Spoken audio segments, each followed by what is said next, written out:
never been a summit for 750 kids where everything was free and it was entirely student-led and everybody was talking about consent and dating advice.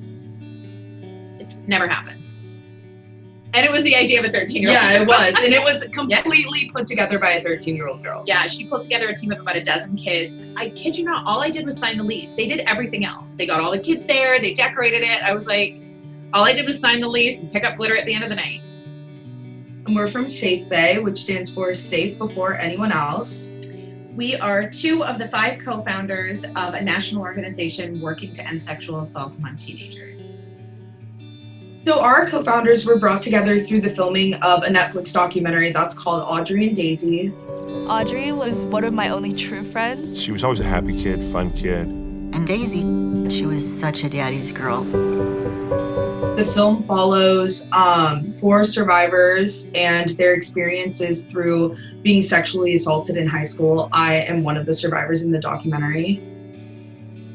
We knew that there was a huge problem regarding sexual assault in middle schools and high schools, and we really wanted to address that issue and just take kind of a standpoint that no one else was taking. No one else was talking about this issue. There are organizations that have started to touch on these issues as a fine point, but nobody was a student-led organization, and certainly the content and educational materials that are out there around these issues was very antiquated, what limited content there was. And so one of the things that Ella just produced, we're going to release in just a couple of weeks, is our newest campaign that was actually an idea of one of our youth ambassadors, and it's tackling the issue of sending nudes, what adults call sexting. So we want to just continue to be able to be that accessible and that authentic with all of our work.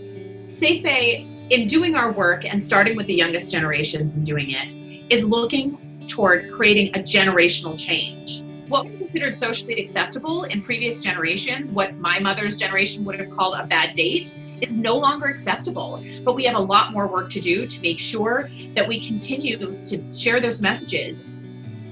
And so we're hoping to just keep building summits, doing regional summits all over the country, and just shaking things up everywhere we go. Again, like on a dollar, like literally. We estimate our reach at 5.5 million people. We know that we've reached that many people with this small a budget and this small a group of organizers and core team. It's kind of amazing when you step back to look at how empowering that is. And we are so excited and grateful to have the support of the Greater Sum Foundation.